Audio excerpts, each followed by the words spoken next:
সুপ্রিয় দর্শক, আনোয়ার ইস্পাত নিবেদিত আরটিভির বিশেষ গোল টেবিল আলোচনায় আপনাদের প্রত্যেককে স্বাগত জানাচ্ছি। আমি রুবায়েত ফেরদৌস। আজ আমরা কথা বলবো, করোনা কি বদলাবে রাজনীতি? প্রিয় দর্শক, এ বিষয়ে কথা বলবার জন্য আমাদের সঙ্গে 5 জন আলোচক যোগ দিয়েছেন। আসুন প্রথমে তাদের সঙ্গে পরিচিত হই। আমাদের সঙ্গে আছেন আওয়ামী লীগের সাংগঠনিক সম্পাদক মিস্টার আহমদ হোসেন। জি, আসসালামু আলাইকুম। আছেন জাতীয় পার্টির কো চেয়ারম্যান সাবেক মন্ত্রী কাজী ফিরোজ রশিদ এমপি। আসসালামু আলাইকুম। বিএনপির যুগ্ম মহাসচিব হারুনুর রশিদ এমপি। গণতন্ত্রী পার্টির প্রেসিডিয়াম সদস্য অধ্যাপক ডাক্তার শহীদুল্লাহ শিকদার। আসসালামু আলাইকুম। এবং গণফোরামের নির্বাহী সভাপতি অ্যাডভোকেট সুব্রত চৌধুরী। প্রিয় দর্শক, এই অনুষ্ঠানে মতামত জানাতে কিংবা প্রশ্ন করতে আপনারা টেলিভিশনের পর্দায় দেখানো নম্বরে ফোন করতে পারেন। আমরা জানিয়ে রাখি, দেশে এবং বিদেশে এই মুহূর্তে যারা আরটিভি দেখছেন, চাইলে আপনারা অনুষ্ঠানটি ফেসবুক এবং ইউটিউবেও দেখতে পারেন। তো আমরা আলোচনায় যাচ্ছি। প্রথমে আমি অনুরোধ করব বিএনপির যুগ্ম মহাসচিব হারুনুর রশিদ এমপিকে, যে বিষয় আমরা ঠিক করেছি যে করোনা কি আমাদের রাজনীতিতে কোনো পরিবর্তন আসবে কিনা, নাকি আগের মতো রাজনীতি চলবে। ধন্যবাদ। আজকের আরটিভির বিশেষ গোল টেবিল আলোচনায় আমাকে সংযুক্ত করার জন্য জনাব রুবায়েত ভাইকে ধন্যবাদ জানাচ্ছি। করোনা সবকিছুতেই যেহেতু পরিবর্তন নিয়ে আসছে, রাজনীতি তো নিশ্চয়ই এর বাইরে নয়। স্বাভাবিক কারণে সারা বিশ্বের আজকে যে দুর্যোগময় সময়ে সারা বিশ্বকে যে পরিবর্তন এনে দিয়েছে, রাজনীতিতে অবশ্যই তো পরিবর্তন আসছে, বা আমাদের এই পরিবর্তিত পরিস্থিতিতে মোকাবেলা করি আমাদের রাজনৈতিক কর্মসূচিকে আমাদেরকে মোকাবেলা করতে হচ্ছে। সবচেয়ে উল্লেখযোগ্য যে বিষয়টি হচ্ছে যে রাজনীতি কি এখন রাজনীতির জায়গায় আছে? রাজনীতি তো এখন দুর্বৃত্তায়ন এবং আপনার দুর্নীতির মধ্যে আবর্তে ঘুরপাক খাচ্ছে। রাজনীতির জায়গায় নিয়ে আসতে হবে।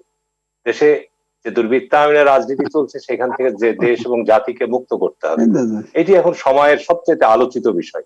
আজকে আপনার সারা বিশ্বে এবং বাংলাদেশেও তার থেকে বিচ্ছিন্ন নয়। আজকে করোনার মহামারীর কারণে আমাদের দেশের অর্থনীতি, দেশের সামাজিক অবস্থা সবকিছু বিপর্যস্ত। আজকে আপনার স্বাস্থ্য খাত একেবারে বেহাল অবস্থা।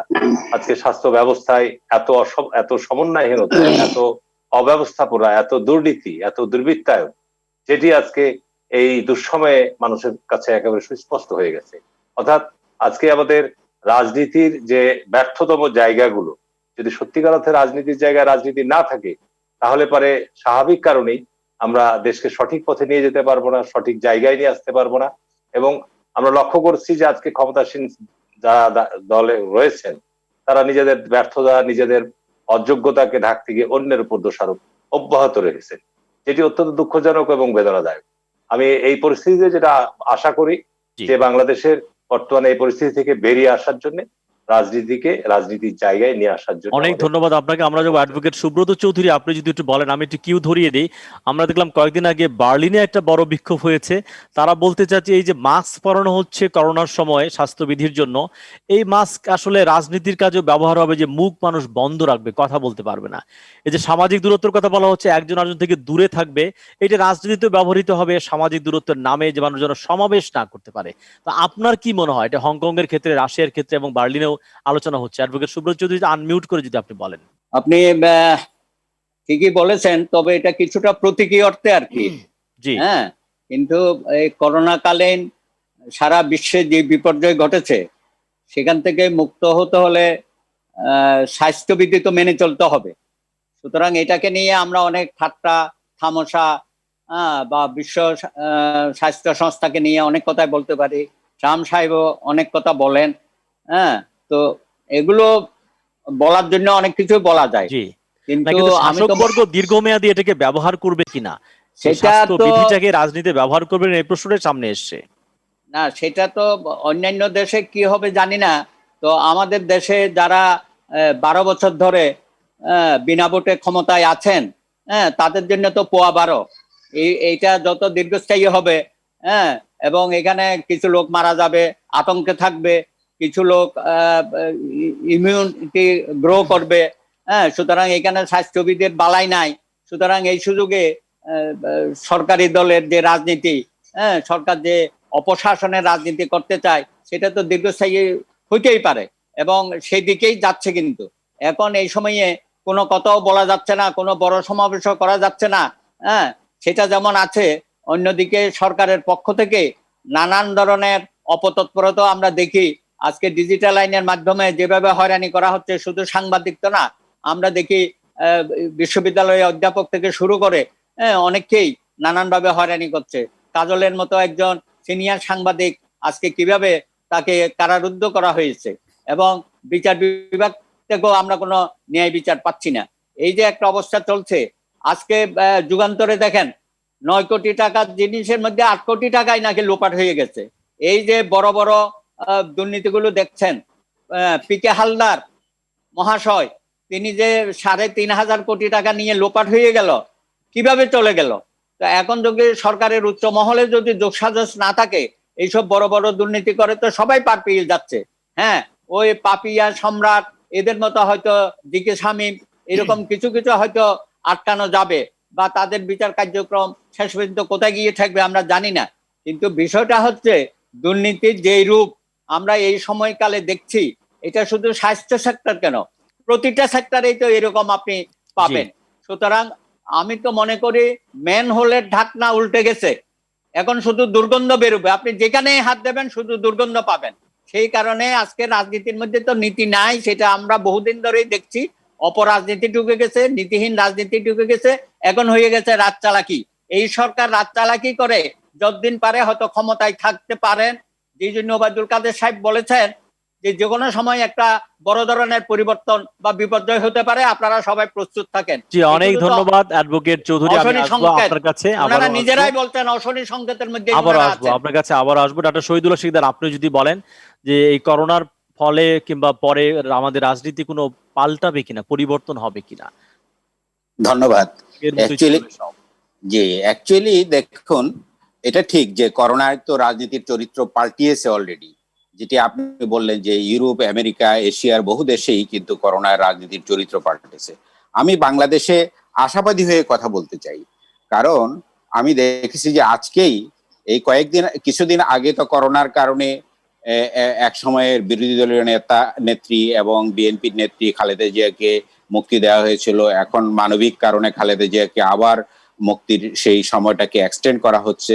ইট মিনস যে একটা সহমর্মিতা, একটি সুবাতাস বয়ে নেওয়ার একটা বার্তা কিন্তু আমরা দেখতে পাচ্ছি রাজনীতিতে। আমি এটি নেগেটিভ দেখতে চাই না। আরো অনেকগুলো শব্দ আছে বাংলাদেশের রাজনীতিতে পজিটিভ হওয়ার করোনার কালে।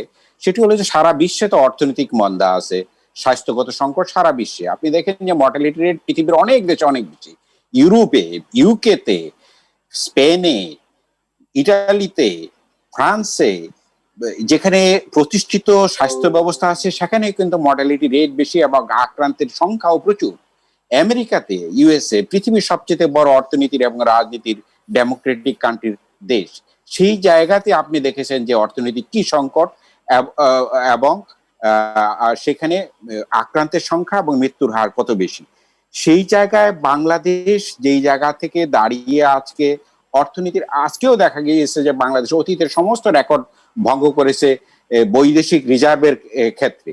সুতরাং রিজার্ভের এই একটা পরিসংখ্যানই কিন্তু অনেক কিছু দেখিয়ে দেয়। অর্থাৎ এই করোনার সংকটে সারা বিশ্বে অর্থনৈতিক মন্দা চলছে, সেখানে বাংলাদেশে আমরা যতটুকু আশা করা যায় আমাদের জিডিপি আরো বেশি হওয়া উচিত ছিল, সেটি ছিল গত অনেক বছর যাবত জিডিপি যেভাবে বাড়ছিল এবার নিশ্চয়ই কমে যাবে। সেটি তো অপ্রত্যাশিত নয় করোনার কালে, সেটি আবার প্রত্যাশিত পর্যায়ে। আমি যে কথাটি বলতে চাই যে আমাদের রাজনীতির সুবাতাস যদি বয়ে নিয়ে আসতে হয়, তাহলে এই সংকটকে আমাদের মাথায় রেখে এই সংকটময় মুহূর্তে কি করে এক্সারসাইজ করে দেশের অর্থনীতির চলমান চাকাকে এগিয়ে নেওয়া যায়, মুক্তিযুদ্ধের চেতনাকে কিভাবে আমরা প্রাতিষ্ঠানিক রূপ দিতে পারি। আমি আজকে একটি রায়ে হাইকোর্টের অত্যন্ত খুশি হয়েছি যে হিন্দু বিধবা রমণীদেরকে সম্পত্তির উত্তরাধিকারের যে নিশ্চয়তাটি দেওয়া হয়েছে রায়ের মাধ্যমে, সেটি অত্যন্ত আমি বলবো যে আশাব্যঞ্জক এবং মুক্তিযুদ্ধের চেতনার সাথে এটি সামঞ্জস্যপূর্ণ। ঠিক আমি চাই যে রাজনীতির সকল ক্ষেত্রে, এটি গণতন্ত্রের ক্ষেত্রে, আমাদের উন্নয়নের ধারার ক্ষেত্রে, স্বাস্থ্য ব্যবস্থায় যে সকল বিরাজমান সংকট আমরা দেখছি এটি উত্তরণের ক্ষেত্রে এবং দুর্নীতি মুক্তির ক্ষেত্রে, এই সব ক্ষেত্রে মুক্তিযুদ্ধের মৌলিক চেতনা যেটি ছিল আমাদের মূল চেতনা, যে উৎসর্গের রাজনীতি, 30 লক্ষ মানুষ রক্ত দিয়েছে, বাংলাদেশকে স্বাধীন করেছে, তারা কিন্তু একটি সুস্থ, সুন্দর, ডেমোক্রেটিক, সুশীল সমাজ, যেখানে আইনের শাসন প্রতিষ্ঠিত হবে, যেখানে দুর্নীতিমুক্ত সমাজ থাকবে, বিকাশমান সমাজ থাকবে, স্বাধীন বাংলাদেশের মানুষ মাথা উঁচু করে দাঁড়াবে, সেটি ছিল মুক্তিযুদ্ধের প্রত্যাশা, বঙ্গবন্ধুর স্বপ্ন ছিল। আমি বিশ্বাস করি এই করোনার কালেও আমরা যদি পজিটিভলি নেই, তাহলে রাজনীতিকে আমরা সেই জায়গায় নিয়ে যেতে সক্ষম। অনেক ধন্যবাদ ডক্টর শহীদুল্লাহ শিকদার, আপনার কাছে আবারও আসবো। কাজী ফিরোজ রশিদ এমপি, আপনি যদি বলেন আনমিউট করে। আসলে আমি সবার বক্তব্য শুনলাম, জি, বক্তব্য তো সবাই ভালো দিছে এবং সবাইকে 100 মার্ক দিতে হয়। প্রশ্ন হচ্ছে কি যে বাস্তবতার মুখোমুখি আমাদের দাঁড়াতে হবে। সারা বিশ্ব করোনা আক্রান্ত, এটা যেমন সত্য, most modern country of the world like America, যাদের কাছে নিউক্লিয়ার বম আছে, যারা পৃথিবী ধ্বংস করতে পারে, 6 ফ্লিট আছে। আমাদের ইংল্যান্ড, ফ্রান্স, জাপান সমস্ত জায়গায় কিন্তু করোনা আক্রান্ত হয়ে গেছে এবং তারা নাস্তানাবুদ হয়ে পড়ছে। আল্লাহ রাব্বুল আলামিন আমাদেরকে রক্ষা করেছেন, এটা কারো কোনো না, ক্রেডিট নেওয়ার কিছু নেই। আমি শুধুমাত্র সমস্ত করব যে আল্লাহর উপর ভরসা রাখি। আমাদের 17 কোটি মানুষের বেশি, এর মধ্যে একটি আমপানের মতন ঝড় হয়ে গেছে, বন্যা চারিদিকে প্লাবিত, তার মধ্যেও কিন্তু মানুষ আজকে 35 জন মারা গেছে। এটা হচ্ছে কি করোনায়, এবং করোনার সংক্রমণ সংক্রান্ত কিন্তু আরো বেশি মারা যায়। যাই হোক, 17 কোটি মানুষের দেশে স্বাস্থ্যের যে অবস্থা, স্বাস্থ্য খাতের যে অনিয়ম, যে দুর্নীতি, যে বিশৃঙ্খলা, যে অরাজকতা, তার মধ্যে আল্লাহ রাব্বুল আলামিন বাঁচিয়ে রাখছে, এটা কার কোনো ক্রেডিট না। একমাত্র আমরা এই করি যে আল্লাহ রাব্বুল আলামিনের পরে এই দেশে সবকিছু মাননীয় প্রধানমন্ত্রী, একক সিদ্ধান্ত, তার সিদ্ধান্ত, কিভাবে হাসি দিতে হয় সেও আমাদের শিখিয়ে দেয়। এখন আমাদের স্বাস্থ্য মন্ত্রণালয়, অধিদপ্তর, এদের কার কি দায়িত্ব আমরা জানি না। যখন করোনা আসলো তখন আমরা লক্ষ্য করেছি যে কিভাবে এয়ারপোর্টে বিশৃঙ্খলা সৃষ্টি হলো। ইটালি থেকে আসলো, আমার ভাই বোনরা বাড়িতে চলে গেল, ছড়াই দিল। ঈদের সময় চলে গেল, সারা গ্রাম ছড়াই পড়লো। কোরবানির ঈদ খাইতে গেল, সেখানে ছড়াই দিয়ে এলো। গার্মেন্টস অরাজকতা দেখলাম। সবকিছু মিলাইয়া আজকে দেশে কিন্তু এই ভয়টা কমে গেছে। আপনি এখন দেখবেন যে অধিকাংশ মানুষ মাস্ক পরে না, সারাদিন কোর্ট কাছারিতে ঢোকা যায় না গাড়ির যন্ত্রণায়। কোথাও এই দেশে করোনা আছে এটা জিজ্ঞেস করলে তাকিয়ে থাকে। রাস্তায় যে শ্রমিকরা কাজ করতে জিজ্ঞেস করি, হাসে, কারণ এটা তো বড় লোকের অসুখ, আমাদের হবে না।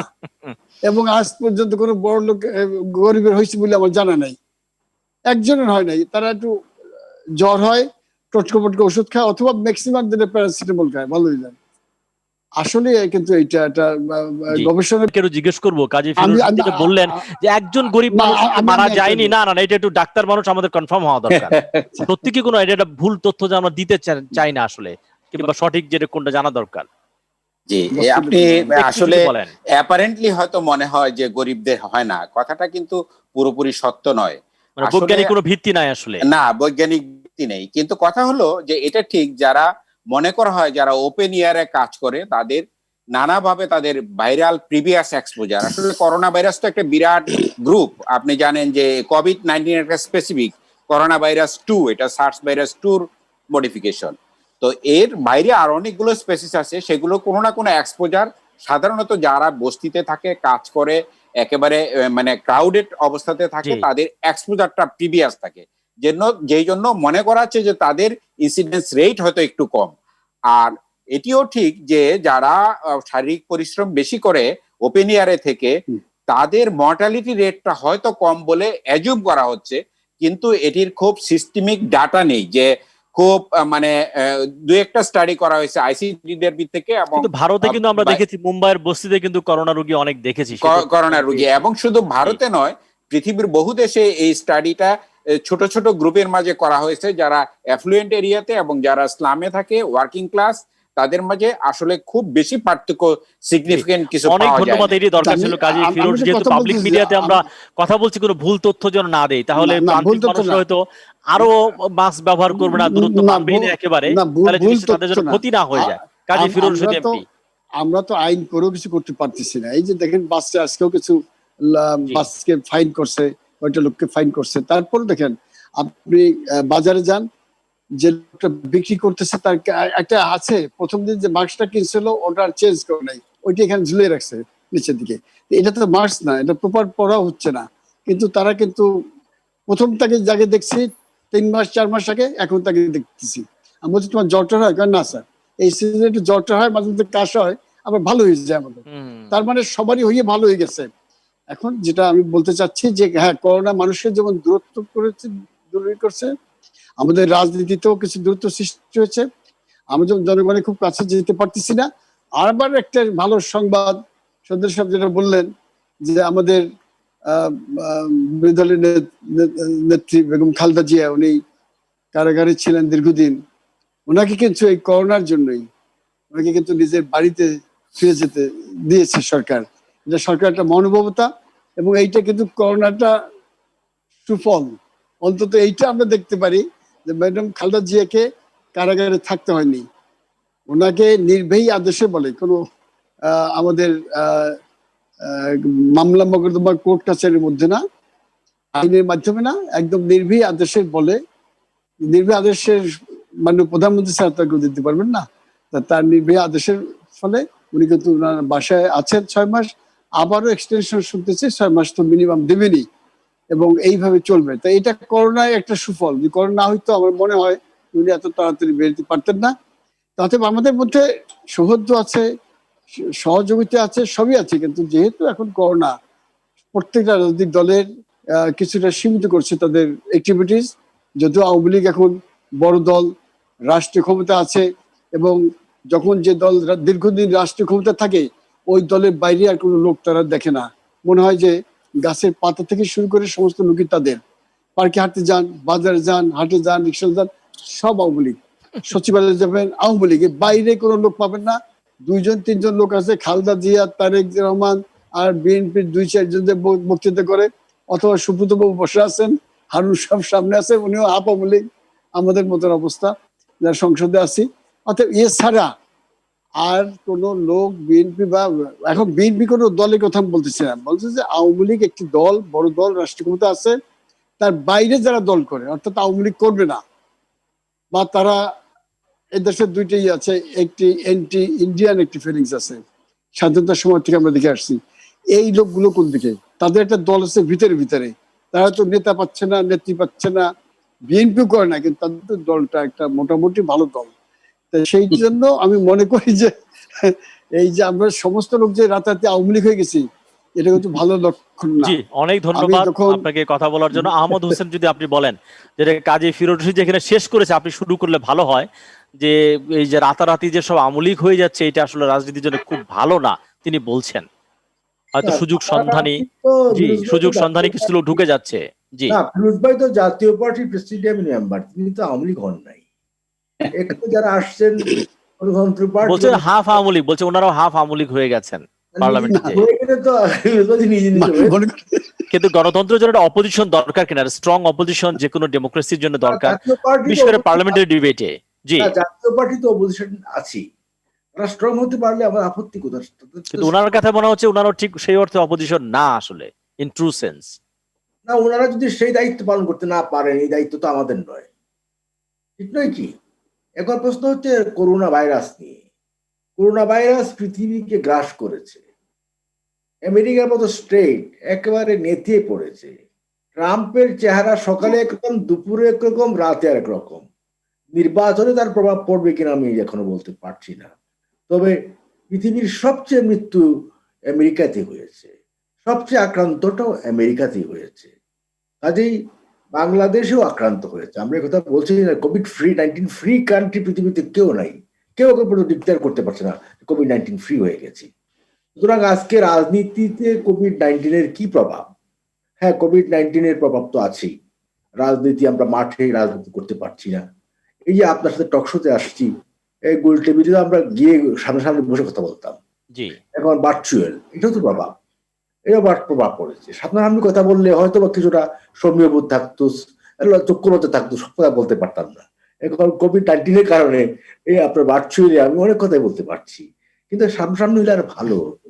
কাজেই কিছুটা তো বদলেছে, সামাজিক দূরত্ব বেড়েছে, কমে গেছে। আপনার বলেন রাজনীতির প্রভাব নিশ্চয়ই আছে, কিন্তু এখানে আমি যে দেখলাম কোভিড-19 ফ্রি হওয়ার পরে আপনি যেটা বলেছেন যে রাজনীতির কোনো প্রভাব পড়বে, না, আমি এখনো দেখছি না। বাংলাদেশের দুর্বৃত্তায়িত রাজনীতির মূল হোতা হচ্ছে বিএনপি এবং জামাত। জামাতকে সাথে নিয়ে যারা চলবে তারা দুর্বৃত্তায়িত রাজনীতির প্রভাব থেকে মুক্ত হয়ে আসতে পারবে না। বাংলাদেশে আবার যে উগ্রবাদ হবে না এর কোনো গ্যারান্টি আমরা দিতে পারবো না, কারণ দুর্বৃত্তায়িত রাজনীতির প্রধান অপশক্তি হচ্ছে জামাত বিএনপির সাথে আছে। এখনো পর্যন্ত বিএনপি এই ডিক্লারেশন দেয়নি জামাতের সমতা ত্যাগ করবে।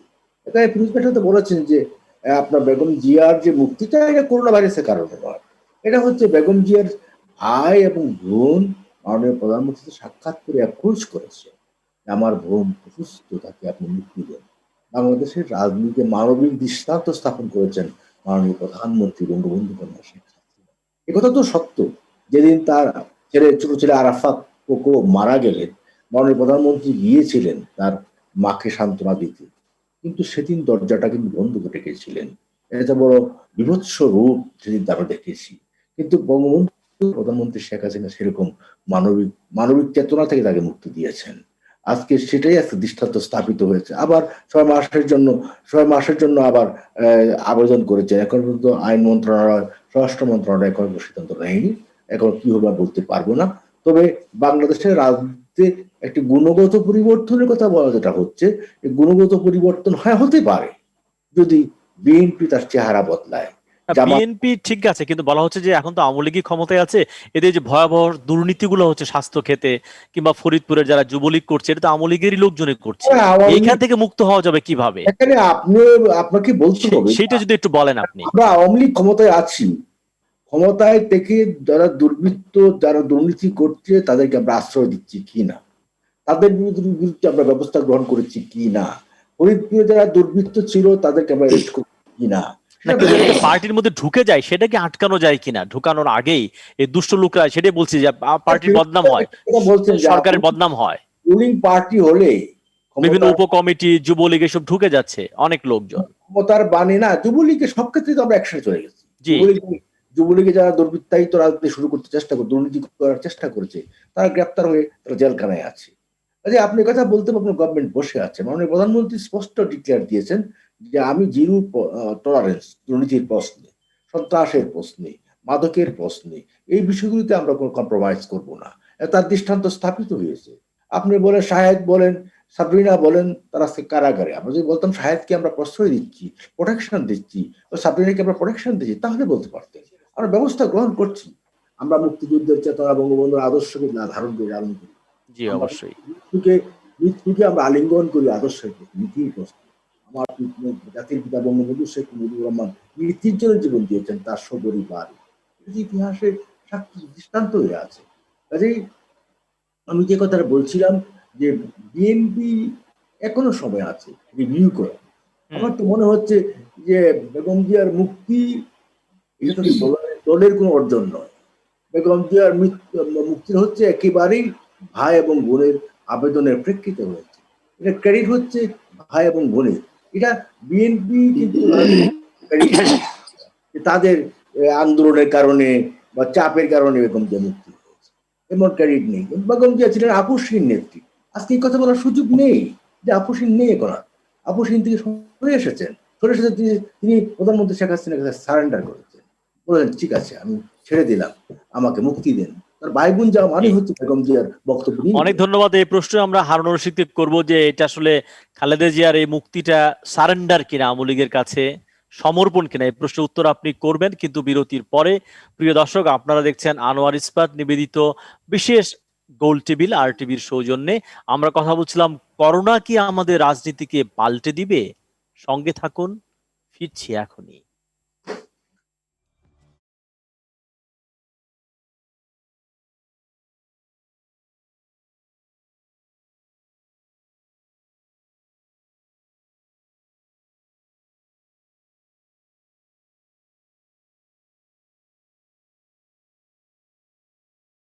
প্রিয় দর্শক, আনোয়ার ইস্পাত গোল টেবিলে আপনাদের আরেকবার স্বাগত জানাচ্ছি। আমি রুবায়েত ফেরদৌস।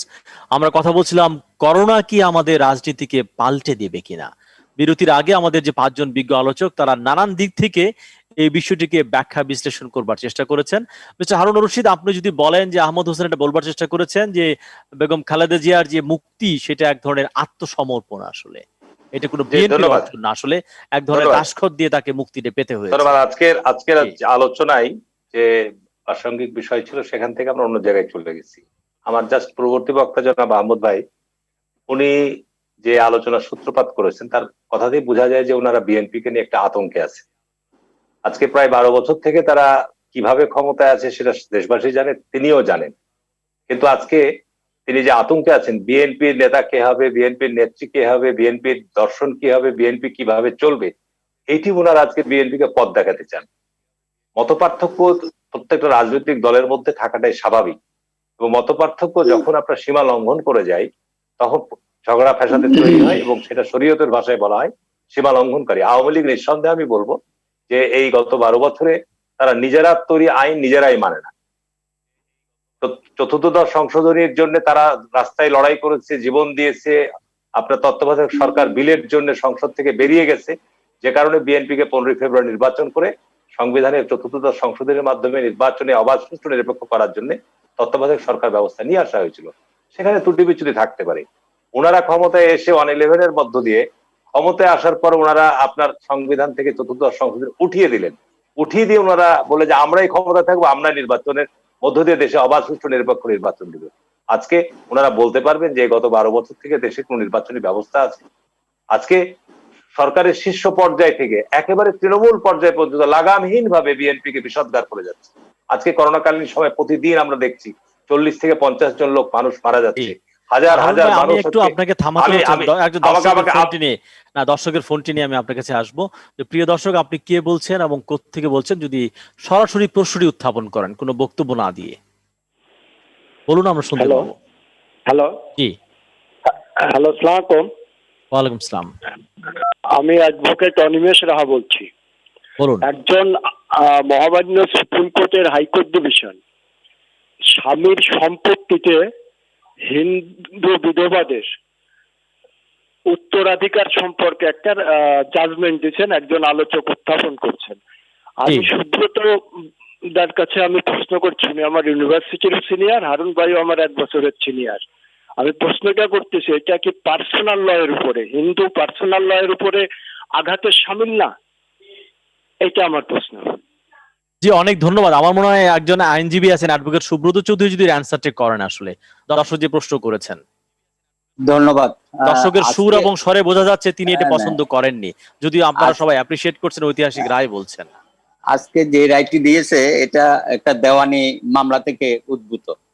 আমরা জানি যে হিন্দু আইন কোনো পার্লামেন্টে পাশ করা আইন না।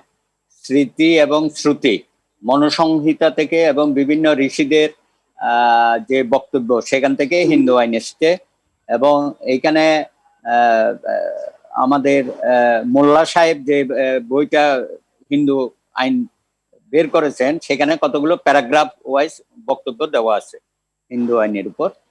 তো সেখানে 1937 সনে যেটা বলা হয়েছিল যে হিন্দু নারীদের সম্পত্তি, অর্থাৎ আপনি হিন্দু নারীরা সম্পত্তি অ্যাকোয়ার করতে পারেন নিজের ইনকাম থেকে, অথবা তার স্বামী বা তার শ্বশুর বাড়ি, তার বাপের বাড়ি থেকে যে যৌতুক পায় সেরকম যদি সম্পত্তি হয় সেটা তার পার্সোনাল প্রপার্টি। তো হিন্দু নারীর সম্পত্তি যদি হয় সেটা কিন্তু ছেলে মেয়েরা সমান ভাগে পায়, মেয়েরাও পায় ছেলেরাও পায়। হ্যাঁ, কিন্তু যখন একজন পুরুষের সম্পত্তি ভাগ হয় তখন ছেলেরা পায়, মেয়েরা বা বিধবা স্ত্রী পায় না। এটাকে বলা হয় লাইফ ইন্টারেস্ট, জীবন সত্ত্ব। অর্থাৎ এই বিধবা মহিলা যতদিন বেঁচে থাকবেন তিনি ওই বাড়িতে ভিটেতে থাকতে পারবেন, কিন্তু কৃষি জমির উপর তার কোনো মালিকানা থাকবে না। হ্যাঁ, তবে এই জীবন সত্ত্বের জায়গায় আবার একটা লিগ্যাল নেসেসিটি বলে একটা শব্দ আছে। ওনার যদি আইনগত কোনো বৈধ প্রয়োজন হয় তাহলে ইনি এই সম্পত্তিকে বিক্রি করে তার ভরণ পোষণ এবং তার চিকিৎসা, ছেলে মেয়েদের বিবাহ, চিকিৎসা, তাদের শিক্ষা দীক্ষা, তার তীর্থযাত্রা, স্বামীর পরলৌকিক কর্মকাণ্ড বা যদি কোনো ঋণ থাকে সেগুলো জি। কিন্তু বিক্রি করে উনি এখান থেকে পরিশোধ করতে পারে। এটাকে বলে life interest with legal necessity. যেই মামলাটা আজকে আমাদের সামনে আসছে, এটা 2004 সনে আদালতে হাইকোর্টে সিভিল ডিভিশন হিসেবে আসছে। এটা কোনো রিট জুরিসডিকশন না। এটা যদি সাংবিধানিক আদালতে রিট জুরিসডিকশনের কোনো মামলা হতো তাহলে এটা আরো ব্যাপক আকারে সমস্ত মেয়েদের অধিকার নিয়ে এখানে হয়তো আমরা একটা পজিটিভ রায় পেতাম। জি। এই মামলাটাতে ওই লিগ্যাল নেসেসিটির কারণে একজন বিধবা মহিলা সম্পত্তি বিক্রি করেছিল। সেই বিক্রিটা লিগ্যাল নেসেসিটি ছিল কি ছিল না, এই জন্য এটাকে চ্যালেঞ্জ করে মামলা হয় লোয়ার কোর্টে। সেই লোয়ার কোর্টের রায়ের বিরুদ্ধে জজ কোর্টে আপিল হয়। জজ কোর্টের আপিলের রায়ের বিরুদ্ধে এখানে লিগ্যাল নেসেসিটি বৈধ বলেছে, সেই কারণে এখানে মামলাটা হয়েছে। তবে আমি জজ সাহেব বা আমাদের হাইকোর্টকে অভিনন্দন জানাবো, যদিও এটা সিভিল এইটা কি তাহলে পরবর্তীতে সব হিন্দু বিধবার ক্ষেত্রে প্রযোজ্য হবে তো? হ্যাঁ, এটা শুধু বিধবা একটা যদি আপনি বলেন, আমরা কিন্তু ভারতে দেখেছি কিছুদিন আগে যেটা হয়েছে ভারতে তো যে 19 ওটা এরা কিন্তু এটা তো আইনটাকে পরিবর্তন করেছে এবং মা বাবার সম্পত্তির মধ্যেও মেয়েরা কিন্তু পাবে, বাবার হ্যাঁ, সম্পত্তি মেয়েরাও ওটা পাবে সমান, এবং এটা সমান পাবে। তো এটা সেইখান থেকে 1956 বাংলাদেশ সনে কত দূরে, যেহেতু আপনারা ভারত- প্রগতিশীল রাজনীতি করেন, আমাদের হিন্দু মেয়েরা কিন্তু বাংলাদেশে কিছু পাচ্ছে না। ভারতে 1956 সনে এইসব আইন হয়েছে, জি। সকলে সমানভাবে পাবে। এবং একটা ইউনিফর্ম ফ্যামিলি কোডের কথা বলা হ্যাঁ, হচ্ছে যে পারিবারিক সম্পত্তিতে সেটা। হিন্দু মুসলিম সবাই যেন সম্পদটা হ্যাঁ, ঠিক মতো পায়। আর সর্বশেষ যে রায়টা দিয়েছে বলা হয়েছে যে এই এই কতগুলো রায়ের আগেও যদি ঘটনা ঘটে থাকে, অর্থাৎ সেগুলো পার্সপেক্টিভ ওয়েতে পাবে, অর্থাৎ জি। পূর্বতন অবস্থায়ও যদি কোনো ঘটনা ঘটে তাহলে সুপ্রিম কোর্ট বলেছে ভারতে সেখানেও তারা পাবে। ফিরোজ ভাই, আপনি আমি যে কথা কথা বলেন না, আমরা শুনছি। হ্যাঁ, আমি যে কথাটা এখানে বলতে চাচ্ছি যে যেহেতু এটা সিভিল ডিভিশনের মধ্যে মামলাটা এসছে, যে তার যে লাইফ ইন্টারেস্ট এবং লিগ্যাল নেসেসিটি, সেখানে তার বিক্রিটা বৈধ কি বৈধ না, জি। এইখানে আমাদের মাননীয় বিচারপতি বৈধ তো বলেছে, তার জি। থেকে আরো বাড়তি বলেছে যে এখন থেকে হিন্দু বিধবা মহিলারা স্বামীর সম্পত্তিতে সমান ভাগে মালিকানা পাবে, লাইফ জি। ইন্টারেস্ট না। না, অবশ্যই এটা খুবই একটা অ্যাপ্রিশিয়েট করার মতো রায় হয়েছে।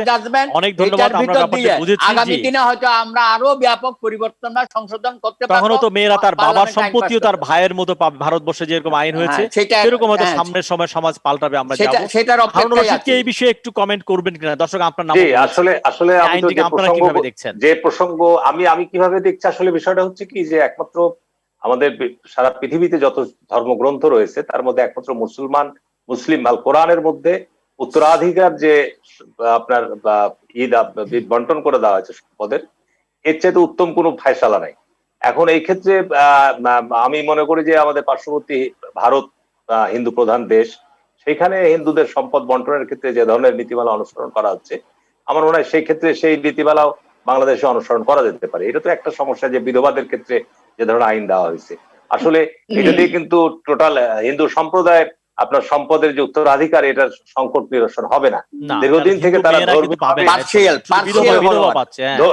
আমি কথাটা শেষ করি। এটা দীর্ঘদিন যাবৎ যে হিন্দু বিধবা বা হিন্দু নারীদের মধ্যে যে সম্পদ প্রাপ্তির ক্ষেত্রে যে সংকটটা ছিল, একটা ক্ষুদ্র অংশ যারা বিধবা নারী, তাদের ক্ষেত্রে একটা ক্ষুদ্র অংশ তারা কিছুটা পাবে, কিন্তু আসলে সম্পদের উত্তরাধিকার বন্টনের ক্ষেত্রে কোরআনের মধ্যে যে বন্টন ব্যবস্থা করে দিচ্ছে, এর চাইতে উত্তম কোনো বন্টন ব্যবস্থা আমার জানা নাই। আমি এ ব্যাপারে আপনার ব্যাখ্যাও দিতে পারবো না। আমি মনে করি যে এটি সবচেয়ে উত্তম ব্যবস্থা, যদি আপনার সমাজে উত্তরাধিকারের যে আপনার সমাজ অর্থ সম্পদ বন্টনের, সেটি অনুসরণ করলে সবচেয়ে বেশি শান্তি। কিন্তু ভারতের যে আইনটা আপনি দেখেন, সেখানে কিন্তু সমান পাবে ছেলে মেয়ে, আর আমাদের ইসলামী আইন কিন্তু সমান পাবে না, ভাইয়ের অর্ধেক পাবে কিন্তু বোন।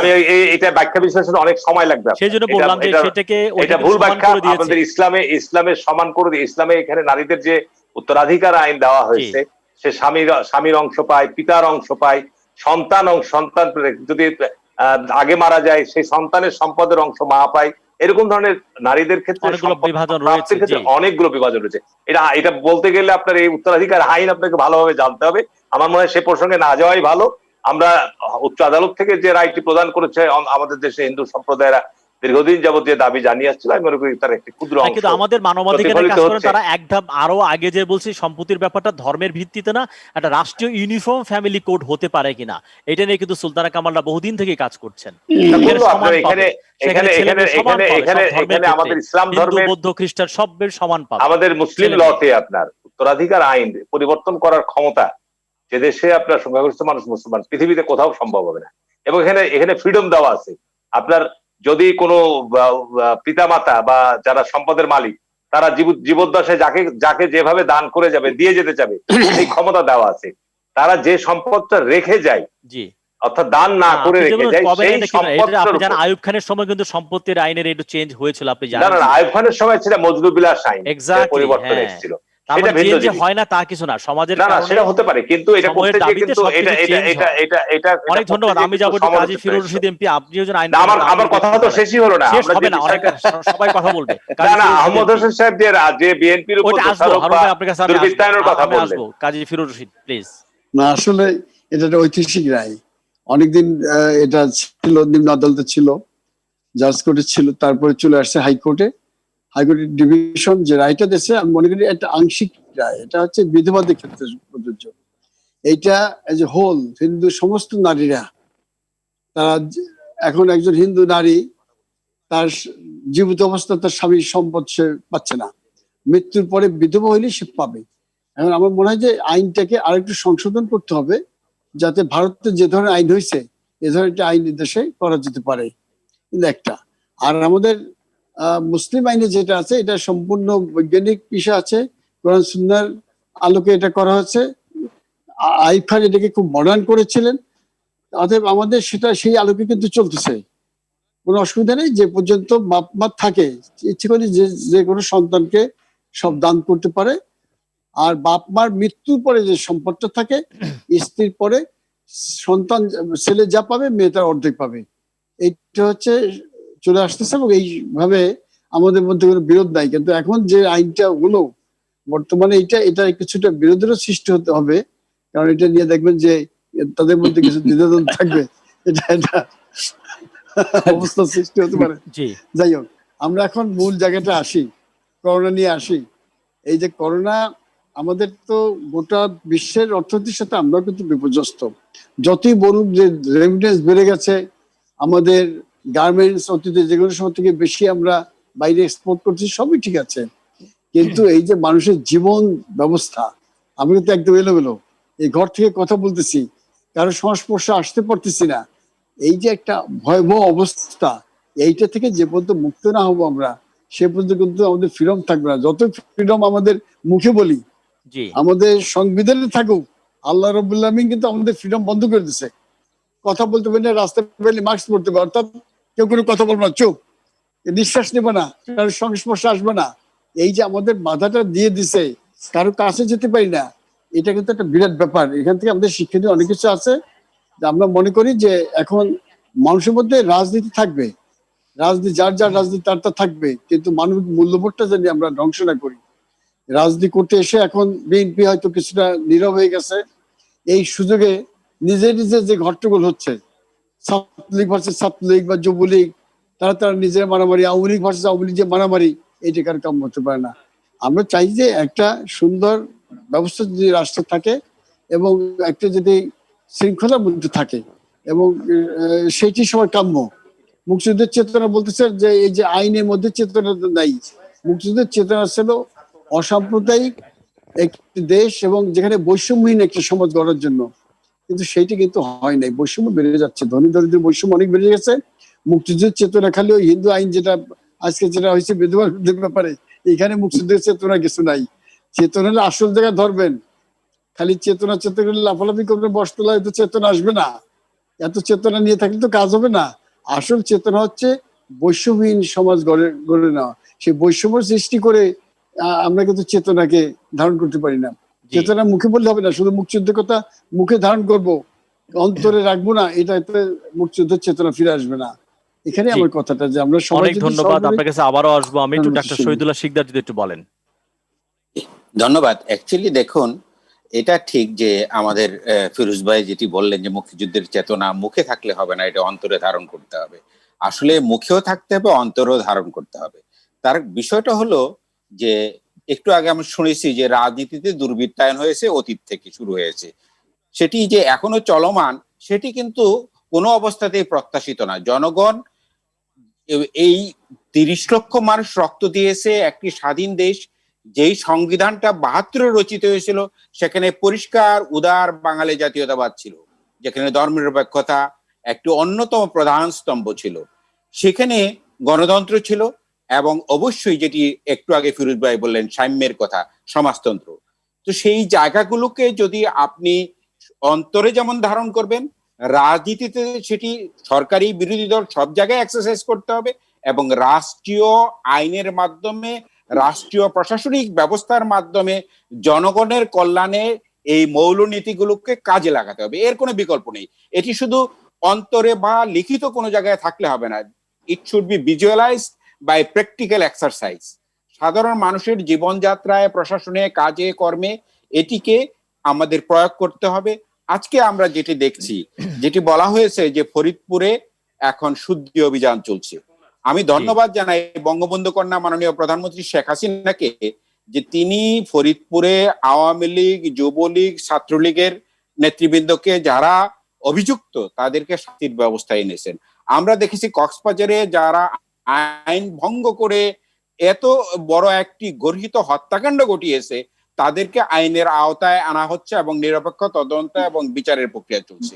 আমরা দেখেছি যে স্বাস্থ্য ব্যবস্থায়, আজকে বাংলাদেশের স্বাস্থ্য ব্যবস্থা সম্পর্কে সকল মানুষের একটি প্রশ্ন আছে, এমনকি ট্রেজারি বেঞ্চের আছে, সরকারি দলের লোকেরা আছে। তো সেই জায়গায় স্বাস্থ্য ব্যবস্থায় এই দুর্বৃত্তায়ন, এই দুর্নীতিকে আমরা যাতে ওভারকাম করতে পারি, সেই জন্য আইনানুগ ব্যবস্থা গ্রহণ করা হচ্ছে, এবং আমরা অনুশীলনগুলো দেখছি যে অনেককে অ্যারেস্ট করা হচ্ছে, তাদেরকে রিমান্ডে নেওয়া হচ্ছে, এবং সেখানে অনেক তথ্য বেরিয়ে আসছে।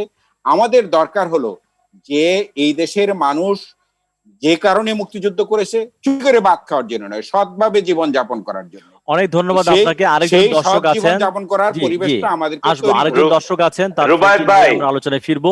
প্রিয় দর্শক, মধ্যে আমাকে সময় দিয়েছেন কতটুকু? আপনাকে অনেক সময় দিয়েছি, আমার হিসাব আছে, আমার হিসাব। না, আমাকে প্লিজ আপনি একটু থামেন, হারুন ভাই আপনি থামেন, আমরা দর্শকের ফোন নিচ্ছি। প্রিয় দর্শক, আপনার পরিচয় দিয়ে যদি প্রশ্নটি উত্থাপন করেন। কে বলছেন, কোত্থেকে বলছেন? জি বলুন, আমরা শুনতে পাবো।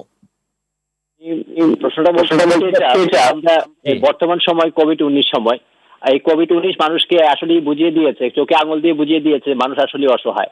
কিন্তু আমরা দেখি বাংলাদেশের রাজনীতি, এখানে অপশক্তির রাজনীতি, এখানে প্রতিহিংসার রাজনীতি।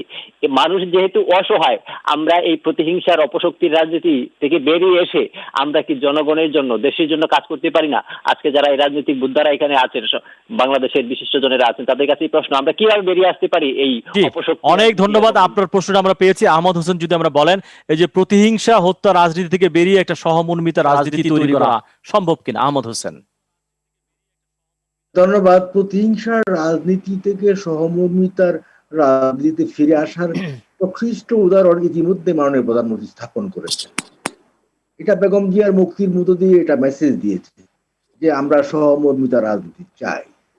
কিন্তু সেই মেসেজটাকে বিএনপি ধারণ করবে, লালন করবে, না এটাকে উপেক্ষা করবে, সেটা হচ্ছে প্রশ্ন। আমি আগেই বলেছি, বিএনপি যে পর্যন্ত না জামাতকে কুইট করবে না, সে পর্যন্ত কথা বলা যাবে না তারা সহমর্মিতা সেই সহমর্মিতা রাজনীতি ফিরে আসবে।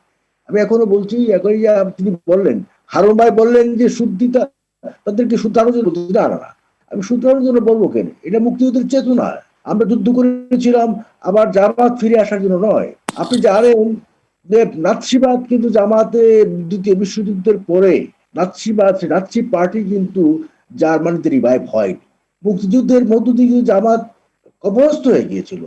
এটা সংবিধানে ছিল, বাংলাদেশে আর কোনো সাম্প্রদায়িক রাজনীতি করা যাবে না।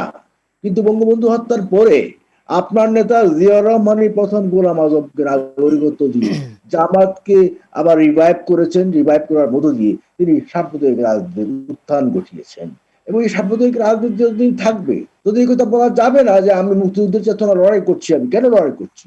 যেহেতু বাংলাদেশে এখনো সাম্প্রদায়িক অপশক্তি আছে, সেই কারণে আমাকে মুক্তিযুদ্ধের চেতনা লড়াই করে এগিয়ে যেতে হবে। আমাদের দেশের মানুষকে অ্যালার্ট করতে হবে, জনগণের কাছে মেসেজ দিতে হবে যে আমরা সাম্প্রদায়িক অপশক্তির বিরুদ্ধে লড়াই করছি। সেই কারণে আমরা সম্প্রীতি চাই, আমরা বন্ধুত্ব চাই, কিন্তু সেই বন্ধুত্ব হতে হবে নীতি আদর্শের ভিত্তিতে। অনেক ধন্যবাদ আহমদ হোসেন, আপনার কাছে আবার আসবো। হারুন রশিদ, আপনি যদি বলেন, আমাদের অফুরন্ত সময় আছে, আপনি টেনশন করবেন সময় নিয়ে। জি জি, ধন্যবাদ। আজকে আসলে যে প্রসঙ্গটা নিয়ে আলোচনা হচ্ছে তার মধ্যে আমি যেটা বলতে চাই যে আহমদ ভাই যে প্রসঙ্গটা উত্থাপন করেছে, যেখানে বিএনপি কে রাজনীতির দর্শন উনি দিতে চান, বিএনপি কে আপনার নেতৃত্ব কে থাকবে কে থাকবে না, বিএনপি কিভাবে চলবে না। আজকে দেখেন যে আজকে সারা দেশ করোনায় আক্রান্ত, প্রতিদিন আমরা দেখছি 40 থেকে 50 জন মানুষ মারা যাচ্ছে, হাজার হাজার মানুষ করোনায় আক্রান্ত হচ্ছে, সেগুলো নিয়ে সরকারের কোনো ভাবনা নাই। আজকে সারা দেশ প্রায় অর্ধেক অঞ্চল আপনার বন্যায় প্লাবিত এবং দীর্ঘস্থায়ী বন্যা, মানুষের দুর্বিষহ জীবনযাপন হচ্ছে, সেটা নিয়ে সরকারের কোনো ভাবনা নাই।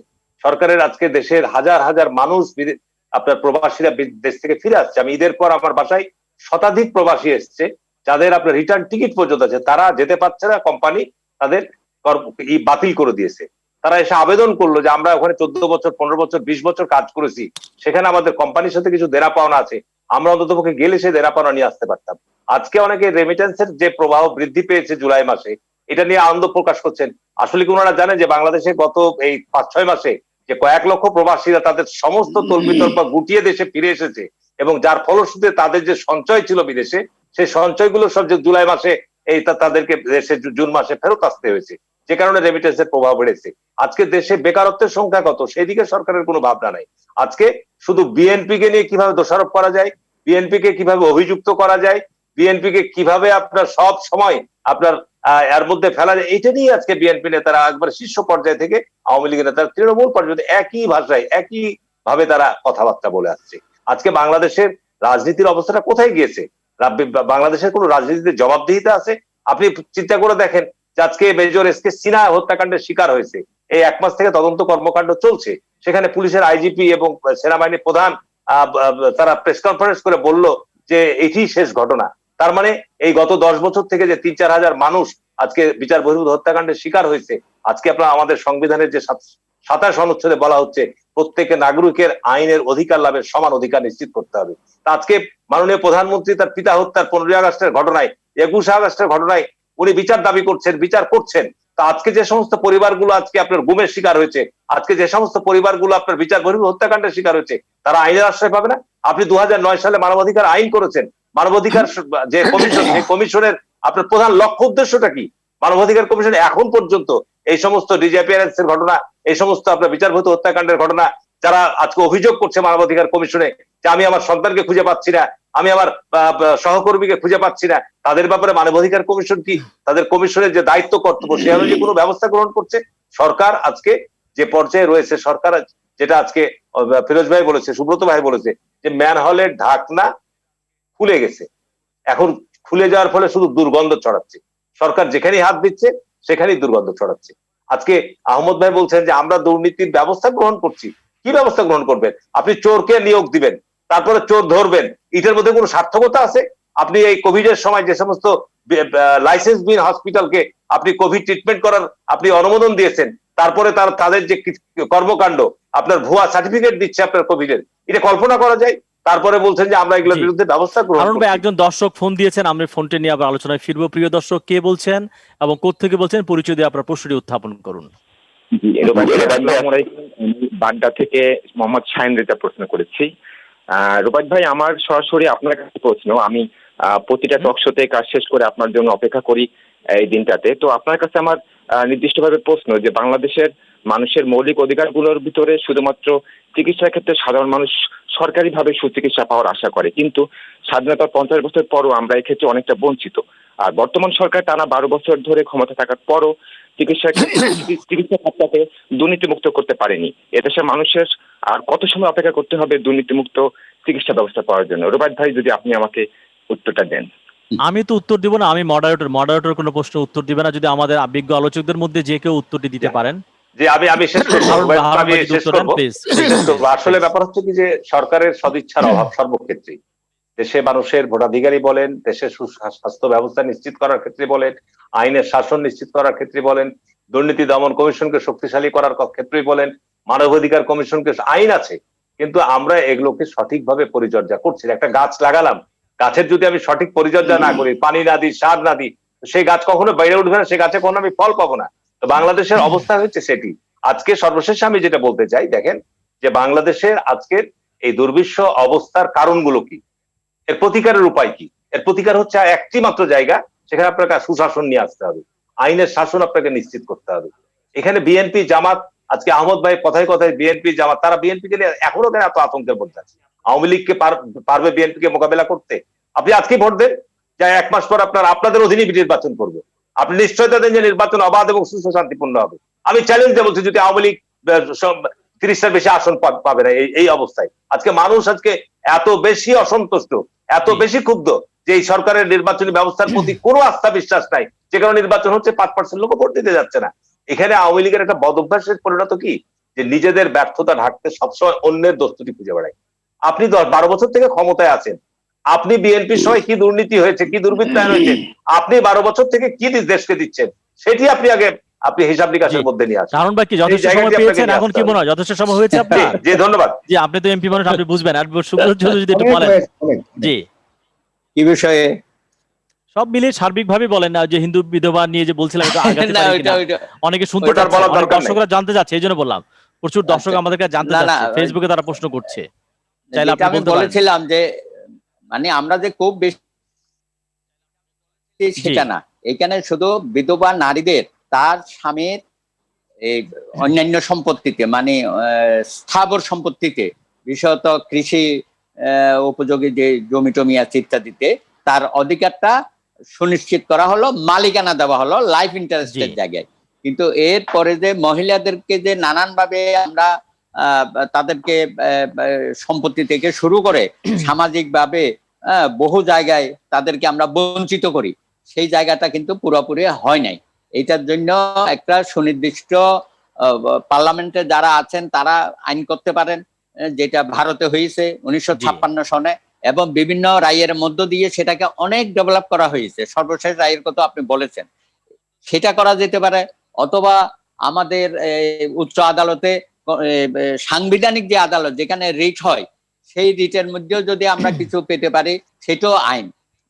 মানে হাইকোর্টের রায় এবং অ্যাপিলেট ডিভিশনের রায়গুলো আমাদের আইন, আর পার্লামেন্টের আইনও আমাদের আইন। এখন দেখা যাচ্ছে আমাদের মাননীয় বিচারপতিরা অনেক সময় এইসব জায়গায় তারা বিব্রত বোধ করেন। যেমন বছরখানেক আগে আমি নারীদের যে ডিভোর্সের পক্ষে একটা মামলা করেছিলাম হাইকোর্টে, কিন্তু সেখানে দেখলাম বিচারপতিরাই বিব্রত হয়ে গেছেন যে এই বিষয়ে আমরা আপাতত কোনো রায় দিতে পাচ্ছি না, আপনি এটা কম্প্রোমাইজ করে ফেলেন। এবং সেখানে আমাদের কিছু বন্ধু বান্ধব, আপনারা জানেন, তারও এটার অপোজিশন, অর্থাৎ আমার বিরুদ্ধে করেছে, দাঁড়াইয়া গেছে, পক্ষ হয়েছে। এমনকি এই যে সুরঞ্জিত বাবু যখন সংসদীয় কমিটির চেয়ারম্যান ছিল আইন বিষয়ে, তখন আমরা হিন্দু সংশোধন আইনের জন্য অনেক দূর অগ্রসর হয়েছিলাম। শেষ পর্যন্ত আমরা কি পেলাম? বিবাহ রেজিস্ট্রেশন। এখন বিবাহ রেজিস্ট্রেশনটা তো এটা খুবই দরকার, প্রত্যেক ফ্যামিলিতেই দরকার, এটা আমরা জানি, কিন্তু আমরা সেটাকে বাধ্যতামূলক করতে পারলাম না। এমন কি অবস্থায় আছে বিবাহ রেজিস্ট্রেশন? কি অবস্থায় আছে? সেটা অপশনাল করে দিয়ে সরকার কিন্তু পিছিয়ে গেল। সুরঞ্জিত বাবু মানে চাইলে কেউ করতে পারে, না চাইলে নাও করতে পারে। যদিও বিবাহ রেজিস্ট্রেশনের জন্য রেজিস্ট্রার নিয়োগ হয়েছে উপজেলা, ওয়ার্ডে, সব জায়গায় সবকিছুই আছে। ভারতে তো এটা ওই 1956 থেকে বিদেশে যাওয়ার সময় খুব কাজে লাগে। যদি কেউ বিয়ে করে বিদেশে যায় তখন তো খুব ঝামেলা হয়। বিদেশে সব ব্যাপারে এটা দরকার, কিন্তু এখন যারা এটার বিরোধিতা করেছে, আপনি খবর নিয়ে দেখেন, তারাও কিন্তু ওই রেজিস্ট্রেশন করছে। এবং যারা পুরানো আমলের আমাদের মতো লোক, তারাও কিন্তু বিবাহ রেজিস্ট্রেশন এখন এই বর্তমান রেজিস্ট্রারদের কাছে গিয়ে করতেছে। সুতরাং সুফল তো পেতে হবে, সমাজ প্রগতির স্বার্থে আমাদেরকে এগুলো সবসময় এই ডগমা চিন্তা করলে তো হবে না। যেটা শিকদার ভাই বলেছেন যে সমাজ প্রগতির স্বার্থে বিশ্বের সাথে তাল মিলিয়ে চলতে গেলে আমাদেরকে এই যে পারিবারিক আইনগুলো আছে এটা সংস্কার করা দরকার। এবং ভারতে কিন্তু মুসলিম আইনের অনেক সংস্কার হচ্ছে ওদের উচ্চ আদালতের রায়ের মধ্য দিয়ে। সুতরাং আমাদের এখানে সম্ভব হবে না কেন? শুধু শাহবানুর কেস দিয়ে তো বললে হবে না। শাহবানুর কেসে এই যে আজীবন ভরণ পোষণ দেওয়ার যে এটা হয়েছিল, কিন্তু সেই সময় ইন্দিরা গান্ধী কিন্তু পিছিয়ে গেল, সেই রায়টা কিন্তু উনি কার্যকরী করতে পারে নাই। কিন্তু এখন আমি দেখলাম ভারতের মুসলিম সম্প্রদায় তারা কিন্তু অনেক ধন্যবাদ আপনাকে। একটু থামাবো। আমাদের সঙ্গে যোগ দিয়েছেন বাংলাদেশের বিশিষ্ট নৃত্যশিল্পী এবং একজন অ্যাক্টিভিস্ট পূজা সেনগুপ্ত। তিনি এই বিষয়ে কিছু বলতে যাচ্ছেন। সেনগুপ্ত যদি আমাকে শুনতে পান, আমরা আজকে হিন্দু বিধবাদের সম্পত্তির অধিকার নিয়ে একটা ঐতিহাসিক রায় পেয়েছি। এর পাশাপাশি একটা বলা হচ্ছে যে হিন্দু মেয়েদের সম্পত্তি পাওয়া নিয়েও ভারতে কিন্তু পাশ হয়েছে যে ভাই এবং বোন সমান পাবে পিতার সম্পত্তিতে। বাংলাদেশে সেটা কিন্তু এখনো হয়নি। তো আপনি পুরো বিষয়টিকে কিভাবে দেখছেন, পূজা সেনগুপ্ত? অনেক ধন্যবাদ রোবায়েত ভাই, এবং সেই সঙ্গে আজকের আলোচনায় যারা যারা যোগ দিয়েছেন তাদের সবাইকে আমার সালাম বা প্রণাম জানাচ্ছি। আজকে একটা ঐতিহাসিক দিন, কারণ আমরা দেখেছি যে এরকম একটা ঐতিহাসিক আইন পাশ হয়েছে বাংলাদেশে, যে বিধবা হিন্দু নারীরা তাদের স্বামীর সম্পত্তিতে, আমি যে কটা নিউজ পড়লাম দেখলাম কৃষি জমির কথা বারবার বলা হচ্ছে যে সেখানে তারা অধিকার পাবেন, পূর্ণ অধিকার পাবেন। এটা নিঃসন্দেহে একটা ঐতিহাসিক রায়। কিন্তু আমরা জানি যে ভারতে কিন্তু ছেলে এবং মেয়ে বাবার সম্পত্তিতে বা মায়ের সম্পত্তিতে তাদের সমান অধিকার আছে। কিন্তু বাংলাদেশে হিন্দু সম্পত্তি আইনে এটার আমরা এর কোনো উল্লেখ দেখি না। এবং আসলে ছেলেই বংশ পরিচয়কে এগিয়ে নিয়ে যাবে, একটি বংশের যে বংশবৃদ্ধি সেটা শুধু ছেলের মাধ্যমেই হবে, এটা কিন্তু খুব ভুল। অনেক মহিয়সী নারীরা এটা ভুল প্রমাণ করেছেন। ইন্দিরা গান্ধী তিনি তার বাবার লেগেসিকে সামনে নিয়ে গেছেন। আমাদের মাননীয় প্রধানমন্ত্রী শেখ হাসিনা বঙ্গবন্ধুর বংশধরের ভূমিকাটা কিন্তু উনি পালন করছেন মেয়ে হয়ে। তাহলে আমরা কেন এই একটা মানে এত যুগের অনুপযোগী এরকম মানধাত্তা আমলের একটা বিষয় নিয়ে পড়ে থাকবো যে বাবার পরিচয় ছেলেই বহন করবে এবং সেজন্য বাবার সম্পত্তিতে ছেলেরই অধিকার থাকবে? আমার মনে হয় এই আইনগুলো, এখানে তো যারা আছেন তারা অনেকেই অনেক জ্ঞানী গুণী মানুষ, নিশ্চয়ই আপনারা এই বিষয়টা নিয়ে আলোচনা করবেন। অনেক ধন্যবাদ আপনাকে পূজা সেনগুপ্ত। বলছিলেন বাংলাদেশের বিশিষ্ট নৃত্যশিল্পী এবং অ্যাক্টিভিস্ট পূজা সেনগুপ্ত। ডক্টর শহীদুল্লাহ, আপনি যদি বলেন পূজা সেনগুপ্ত যে আহ্বানটি রেখেছেন সেই ব্যাপারে একটু প্রতিক্রিয়া ব্যক্ত করেন। ধন্যবাদ। আসলে উনি খুব যথার্থ বলেছেন। আসলে এই আজকে যে অবজারভেশনাল বিষয়টা, যে বাই প্রোডাক্ট হিসাবে আমাদের মাননীয় বিচারপতি বলেছেন যে সেই অধিকার তো তৈরি হবে এই বিধবাদের কৃষি জমির উপরে তার অধিকার তৈরি হবে। আসলে এইটুকুন থাকলে যথেষ্ট হবে না, কারণ এই নারীর অধিকার আসলে মানবাধিকার, মনে রাখতে হবে। যদি নারীকে আপনি অর্থবিত্তের দিক থেকে ছোট করে দেন, তাহলে পরিবারে তিনি সংকীর্ণ হয়ে থাকবেন, তিনি তার অধিকারটি প্রতিষ্ঠিত করতে পারবেন না, না পরিবারে পারবেন, না সমাজে পারবেন, না রাষ্ট্রে পারবেন। সুতরাং একজন মানুষকে যদি মৌলিক অধিকার দিতে হয় তাহলে তাকে সম্পদের উপর অধিকার দিতে হবে, এটি পৈতৃক সম্পদের উপর অধিকার দিতে হবে, এবং অন্যান্য পুরুষ যেখানে যতটুকুন রাইট পায় সমান রাইট কিন্তু নারীকে দিতে হবে। যদিও ইসলামিক আইনে অন্য কথা, এখানে ভাগ বাটোয়ারার কথা আছে। আবার অনেক হুজুররা ব্যাখ্যা করে বলেন যে ইসলামিক আইনেও কিন্তু সেখানে বাবার কাছ থেকে অর্ধেক পায়, ভাইয়ের কাছ থেকে পায়, তিনি স্বামীর কাছ থেকে পান, এবং অন্যান্য সোর্স থেকে মিলে ইসলামিক আইনেও নারীরা যা পায় এটি মোরলেস ছেলেদের সমান। তবু আমি যে কথাটি বলবো যে বাংলাদেশে এবং উপমহাদেশে 1956-এ ভারতে এটি আইন করে পার্লামেন্টে সেটি অধিকার সংরক্ষণ করা হয়েছে। বাংলাদেশে কিন্তু মনে রাখতে হবে যে এটি, আবার আমি সেই মুক্তিযুদ্ধের ধারায় ফিরে যেতে চাই, মৌলিক অধিকার। এই যে বাংলাদেশের 4টি মৌলিক অধিকার, এই 4টি মৌলিক অধিকারের মাঝে কিন্তু আপনার সে কথাটিও রয়েছে যে আপনি যদি কোনো মানুষকে যদি সম্পদ থেকে বঞ্চিত করেন, তিনি তো আরেকজনের মুখাপেক্ষী হয়ে বসে থাকবেন, তিনি তার প্রতিনিয়ত যে অধিকারটুকুন প্রতিষ্ঠিত করতে হবে সেটি করার কোনো সুযোগ পাবেন না। সুতরাং আমি মনে করি যে এই রায়ের আলোকে পরবর্তীতে যদি আমাদের দেশ, এটি পার্লামেন্ট হোক বা এটি কোর্ট হোক, কোনো জায়গাতে যদি আইনগতভাবে সেই অধিকারটুকু দেয়া হয় হিন্দু রমণীদের, যে ছেলেদের সমান মেয়েরা পাবে পৈতৃক সম্পত্তি থেকে, তাহলে পরে তার যেমন নারীর অধিকার প্রতিষ্ঠিত হবে তেমন মানবাধিকার প্রতিষ্ঠিত হবে। এটি খুবই জরুরি। এটি আসলে এক্সাম্পল হিসাবে তৈরি হবে। এটি যদি হিন্দু রমণীদের ক্ষেত্রে করা হয় তাহলে এটির কিন্তু পরোক্ষ সুবিধাটাই অন্যান্য ধর্মাবলম্বী নারীরাও পাবেন বলে আমি বিশ্বাস করি, কারণ রাষ্ট্র আলটিমেটলি পরে হয়তো আমরা একটা ইউনিফর্ম ফ্যামিলি কোড যেটা বলা হচ্ছে যে সম্পত্তির ব্যাপারে একটা রাষ্ট্রীয় আইন দ্বারাই সব নির্ধারিত হবে, সেরকম জায়গা হতে যাওয়া সম্ভব হবে, যেটা অনেক অ্যাক্টিভিস্ট এই কাজগুলো করছেন। কাজে ফিরোজ রশিদ, আপনি যদি বলেন, যেহেতু আপনার যদি এমপি, আপনার পার্লামেন্টে কথা বলবেন, আনমিউট করে যদি আপনারা বলেন, আপনারা আনমিউট করতে হবে। ইভেন আমরা জানি যে মুসলিম পরিবারের মেয়েরা যে অর্ধেক যেটা বলা হচ্ছে সেটাও কিন্তু অনেক ভাই তাকে দেয় না, সেটাকে বঞ্চিত করে, সেইটুকু কিন্তু সে আসলে পায় না। যে কাজী ফিরোজ রশিদ যে আসলে তাকে ঠকায় কিন্তু অনেক সম্পত্তি দেয়। শেষের তো আছে, সেই জন্য আমাদের সিভিল লটা হচ্ছে mother law of the land. এখানে এত লিটিগেশন সব সিভিল লতে কিন্তু দেখছেন। তো সেখানে আমরা দেখতে চাই যে আমাদের আইন আছে, আইনের প্রয়োগ নাই। অনেক ক্ষেত্রে ভাইরে ঠগায় বা বোনরাও ঠগায় কিছু, কারণ ভাই সম্পদ ভাই আছে, বোন বিদেশে থাকে, এসে আরেকজনের কাছে বিক্রি করে দিয়ে সম্বন্ধ চলে গেল, সেই লোকটা ভাইকেও আউট করে দিয়ে। অনেক সময় দেখেছি বাবা একটা পুরুষতান্ত্রিক চেতনার জন্য তার ছেলেদেরকে লিখেও দেয় তার মেয়েদেরকে বঞ্চিত করে, সেরকম এক্সাম্পল আমরা পেয়েছি। আমার মেয়েকেও লিখে দেয় ছেলেকে বাদ দিয়ে, এরকম ইতিহাস আছে। সেটা হয়তো কম আমার মনে হয়। রাগ করে তার মেয়েকে লিখে দিচ্ছে, ছেলেকে বাদ দিয়ে দিচ্ছে, এরকম ইতিহাস আছে, আমার কাছে আছে, দুটো মামলা এখন আছে। এখন প্রশ্ন হচ্ছে যে করে দিয়েছে। এখন সবচেয়ে ভালো মুসলিম ধর্মে আছে যে সবচেয়ে ভালো জীবিত অবস্থায় যদি সবাইকে বাটোয়ারা করে দিয়ে যায়, যার যারা প্রাপ্য এটিকে যদি দিয়ে যায় সবচেয়ে ভালো হয়। কিন্তু সমস্যা বাঁধে মৃত্যুর পরে, আগে কিন্তু বাঁধে না। মৃত্যুর আগে বাপ যাকে ইচ্ছা, মেয়েকে সবও দিতে পারে, ছেলেকেও দিতে পারে, সমান সমান ভাগও দিতে পারে। কিন্তু সমস্যা হয়ে যায় বাপ যখন মৃত্যুবরণ করে তখন সম্পদ দিয়ে ঝামেলাটা হয়ে যায়। তারা থাকা অবস্থায় যদি হেবা করে দিয়ে যায়, দান করে দিয়ে যায়, তাহলে এই ঝামেলাটা হয় না।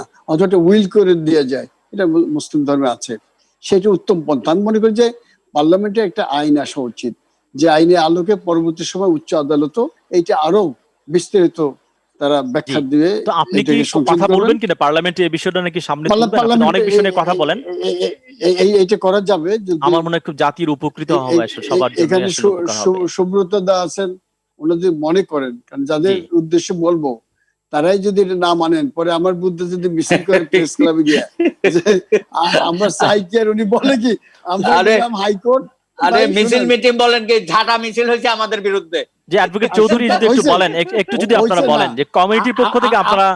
না আমরা একবার কি করছিলাম, হাইকোর্টটাকে ডিভিশন ভাগ করছিলাম, ডিভিশন নিয়ে গেছিলাম, যাদের জন্য করলাম উকিল তারাই আমাদের বিরুদ্ধে আন্দোলন করলো। তারপর আবার সেটা তো কিছু লোক তো সবসময় বিরোধিতা করবে, এটা 80 দশক থেকে শুরু হয়েছে, বললাম তো। বিচারপতি দেবেশচন্দ্র ভট্টাচার্য যখন উদ্যোগ নিল তখন তো আমাদেরকে অনেক হয়রানির শিকার হতে হয়েছে। এখন আপনারা প্রেস করে দেন, আমরা একটা এখানে সংসদে আলোচনা চৌধুরী আপনি যদি বলেন যে আপনাদের কমিটির পক্ষ থেকে কোন ধরনের প্রস্তাব থাকবে কিনা পার্লামেন্টে তুলবার জন্য, যেরকম ফিরোজ রশিদ বলেছেন, যেহেতু সময় পাল্টাচ্ছে, পৃথিবী পাল্টাচ্ছে, আমরা যুগোপযোগী কতটা হতে পারবো? অ্যাডভোকেট চৌধুরী। না এই বিষয়ে তো সরকারের সাথে আমাদের টাইম টু টাইম আলোচনা হয়েছে এবং সরকারও নীতিগতভাবে এগ্রি করেছে, একমত। হ্যাঁ, আমরা সবাই একমত। এখন এটা সময়ের ব্যাপার। আজকে আমার মনে হয় হাইকোর্টের এই রায়ের মধ্য দিয়ে আমাদের সামনে বিরাট একটা পথ উন্মোচিত হলো। হ্যাঁ, সরকারের পক্ষ সুবিধা হবে এবং আমরাও হয়তো যারা এই আইনকে সংশোধন বা পরিবর্তন করতে চাই, হ্যাঁ, তাদের হয়তো আরো আমরা উদ্যোগী ভূমিকা রাখতে পারবো। বাধা বিপত্তি সবসময় থাকবে। আমি আশাবাদী যে আমাদের মাননীয় প্রধানমন্ত্রী যেভাবে মহিলাদের সামনে এগিয়ে যাওয়ার চেষ্টা করতেছেন, এই আইনটি হওয়ার ফলে তার আরো শক্তিশালী হলো এবং উনি এই পার্লামেন্টে একটি যুগোপযোগী সুন্দর আইন উনি করবেন এই আমাদের হিন্দু। অনেক ধন্যবাদ আহমদ হোসেন, আপনি যদি বলেন। আহমদ হোসেন যদি একটু বলেন। না আমি তো শুনছিলাম এতক্ষণ। জি, শুধু আপনাকে ধন্যবাদ যে আপনি অন্তপক্ষে এই কথাটা স্বীকার করেছেন যে সরকার এটার সাথে একমত। মানে আপনার দৃষ্টিভঙ্গিটা ওখানে সরকার বাস্তবায়ন করতে চাচ্ছে, ভালো কথা বলেছেন। এতক্ষণে অরিন্দম কহিলা বিষাদে, বুঝছেন না? এখানে আমি একটু কথা বলবো যে হারুন ভাই তো অনেক কথা বললেন যে সরকারের কোনো ভাবনাই নাই, সব ভাবনা বিএনপি। সরকার কোনো ভাবছে না। সরকার না ভাবলে দেশের যে সরকার শুধু বিএনপি কে নিয়ে ভাবছে, বিএনপি কে নিয়ে ভাবনা বেশি। সরকারের ভাবনা না থাকলে আপনি এখন দেখেন 3 থেকে 4 মাস আগে রাস্তায় কিন্তু মানুষ ত্রাণের জন্য দাঁড়িয়ে থাকতো, এখন কিন্তু রাস্তায় মানুষ ত্রাণের জন্য। আপনি মাঠের খবর দেন কি অবস্থা, বন্যার খবর মাঠে যাই। আমি যে কতদিন আগে তো মাঠ থেকে আসলাম, আপনি শুধু মাঠে আপনি একাই যান না। আর আপনি বললেন নির্বাচনী ব্যবস্থাটা এরকম খারাপ হয়ে গেছে যে হারুন ভাই এই নির্বাচনী ব্যবস্থার মধ্যে নির্বাচনের মধ্য দিয়ে আপনি এমপি হয়েছেন, এই পার্লামেন্টের এমপি হয়েছেন, কাজে আপনি বলছেন এই গভর্নমেন্ট নির্বাচনী ব্যবস্থা ধ্বংস করে দিয়েছে, আর আপনি বলছেন 30টা আসন পাবেন। অবশ্যই এই যে অহংবোধ, এই যে অহংবোধ, এই যে অহংকার, এই দাম্ভিকতা, এই দাম্ভিকতা মোটেও অহংকার নাই, সত্য এই আপনার সত্য বলেন, সাদাকে সাদা বলেন। বলেছিল আওয়ামী লীগ 30টার বেশি সিট পাবে না, আল্লাহর কি রহমত 2008 আর অতীতে কি বলেছিল সেটা না, বর্তমানে কি অবস্থা সেটা নিয়ে আলোচনা করে। অতীতের রেকর্ড তো রাখতে হবে। অতীতকে যদি আপনি বর্তমানে ভোট কেন্দ্রে মানুষ যাচ্ছে না, কিন্তু আপনারা ভোটের ফলাফল ঘোষণা করছেন অনেক বেশি দেখে। 21 আগস্টের সামনে না রাখি, 21 আগস্টের ঘাতকরা আপনাদের তত্ত্বাবধানে আমদ ভাই একটু থামাতে হচ্ছে, আপনাকে একজন দর্শক ফোন দিতে চাচ্ছেন, আমি জানি না আপনাকে হতে পারে, যে আমি ফোনটা নিয়ে আমি আপনার কাছে আসবো, আহমদ ভাই আপনার কাছে আসবো। যে প্রিয় দর্শক, আপনার নাম পরিচয় বলে যদি প্রশ্নটি উত্থাপন করেন, কে বলছেন এবং কোত্থেকে বলছেন? আসসালামু আলাইকুম। ওয়ালাইকুম সালাম। আমার নাম হচ্ছে মুনির হোসেন মুন্নু, আমি রাজবাড়ী পাংশা থেকে বলছি। বলুন। আমার প্রশ্ন হলো, হাইকোর্টের যে রায়টা, এটা আমি যুগান্তকারী একটা রায় বলে মনে করি। এই রায়ে হিন্দু বিধবা নারীদেরকে যথেষ্ট মূল্যায়ন করা হয়েছে। একটা প্রশ্ন হলো, বিএনপির ভাই যে প্রশ্নটা করলেন যে এই সরকারের আমলে যে সমস্ত দুর্নীতি সব বিষয় যে আলোচনা করলেন, সেই আলোচনাকে কেন্দ্র করে আমি ওনাকে একটা প্রশ্ন রাখতে চাই। বিএনপির আমলে আমার এলাকা পাংশাতে একটা ফকির সারা দিন ভিক্ষা করে, সারাদিন ভিক্ষা করে 2 কেজি চাউল নিয়ে বাড়িতে যেতে পারে নাই, পথ থেকে ছিনতাই হয়ে গেছে।